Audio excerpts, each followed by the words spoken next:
Brother's House by Nelson Algren from the book The Neon Wilderness.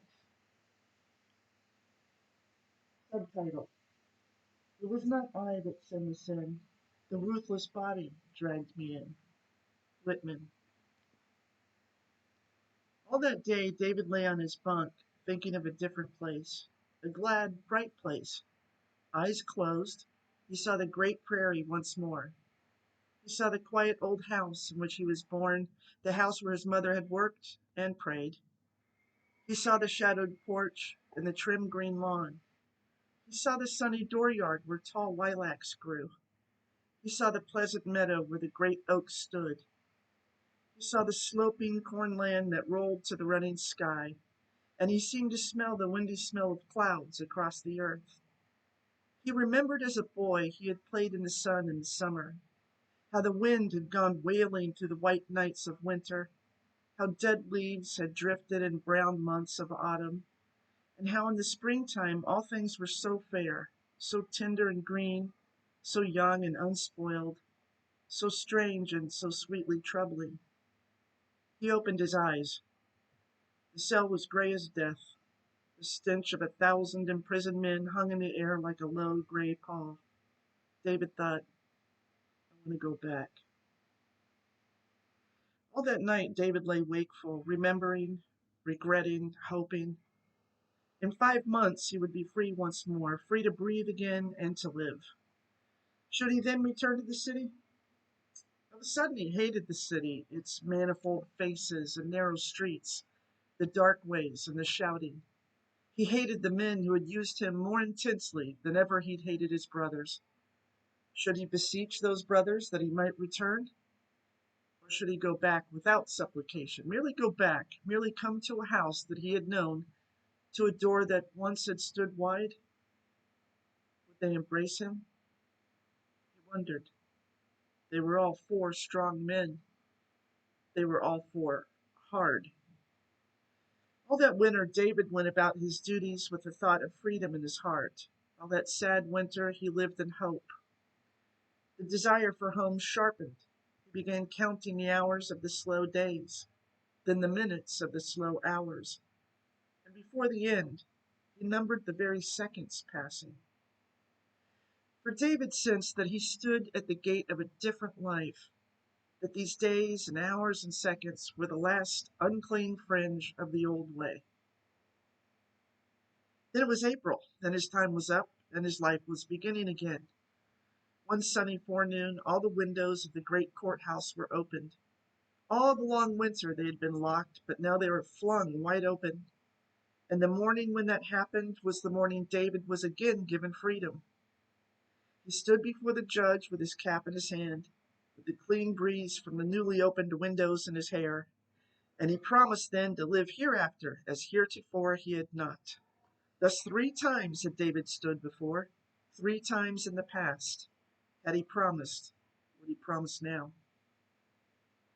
He came out on the sunny street blinking. How strange it was to walk in the open. How sweet it was just to breathe. He could not walk fast enough, could not breathe deeply enough, so he ran.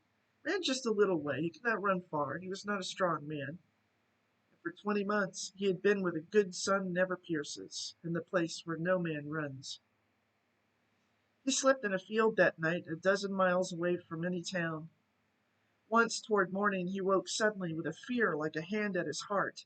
He felt he was back on his prison bunk with the stench of caged men hanging as a cloud suspended in the gray air about him. He sat bolt upright, fear shaking his heart loosely about under his breast. It was a full half-minute before he realized. Then he saw a small light from a farmhouse or a barn shining to him from far in the distance, and he was reassured.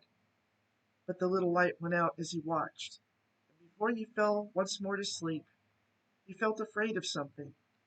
He did not know quite what. He was up with the sun swinging along in the first faint blue of day, and all that day joy kept him. All about him was so beautiful that he wanted to sing, yet David knew no song. In his life had been little of laughter. He wanted to sing, yet something hurt all the while. It was as though outwardly his spirit rose and rejoiced, yet to itself sorrowed secretly. 18 days David walked away, feeling that now at last he was going home. On the afternoon of the 19th day he came to the great oak, and because he had rested in its shade so often in his youth, he lay down beneath it now. The small mint grasses pricked his palms and pressed themselves among his fingers. Long shadows trembled in the light. Once, when he was not quite 12, David had run away from home for a full day, and his brothers had found him asleep beneath this very tree. He remembered how his mother had cried over him when they brought him home all tears. This time she would not be there. She would not be there tonight. He fell to sleep remembering, and when he awoke it was dark. For a moment he felt uneasy, as men who have been often mocked and shamed sometimes feel upon waking. Then he jumped to his feet and shook the feeling off, for he had now but a little space to go. Yet somehow the uneasiness within remained. As he walked through the dusk he passed a young orchard, and the odor of cherry blossoms came fainting to him. Somewhere to his left a drowsy dove was calling low and patiently. The great moon came over the edge of the prairie, and it was night. O sweet Maytime, O deep good air, O prairie night so darkly fair, O lilacs growing by the stair, shall no far April heal my pain? Shall no spring make me whole again? It was misty moonlight when he came in sight of the house. How quietly it waited there! It looked like a dark cowled nun kneeling in prayer beneath great stars, the moonlight a halo about her bent head. How quietly it waited there! The memory of his last night in it came upon him. He had stood in the dooryard that night with his brothers about him like a caught thing. Jessie had beaten him, the brothers watching in a dark wolf circle. How shameful that had been. Now a lamp burned in the kitchen. Men were talking there. He leaned on the gate. He listened intently. Their voices came to him in a slow, curving murmuring, in a wave that broke and fell, never falling quite to silence, never rising quite to clarity. They perhaps had been plowing all day, plowing the brown earth. Suddenly something was unfamiliar. Suddenly something unseen was changed. Something was suddenly strange and hostile. He felt he did not wish to go home after all. He felt ill. The walls are bare within. The brothers sit in a row. There once was a woman here, but that was long ago. When the tall lamp flickers yellowly, and the gibbous moon rides low, I see her face in the windy dark, and I long for the long ago. Someone was coming towards him. It was Jessie, he knew his stride.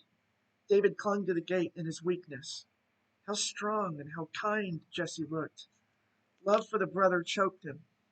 His love closed his throat. Jessie was speaking to him, and he could not reply. What do you want? Jessie asked. David could only raise his face to be recognized. Jessie saw. Well, what do you want? He repeated. The end.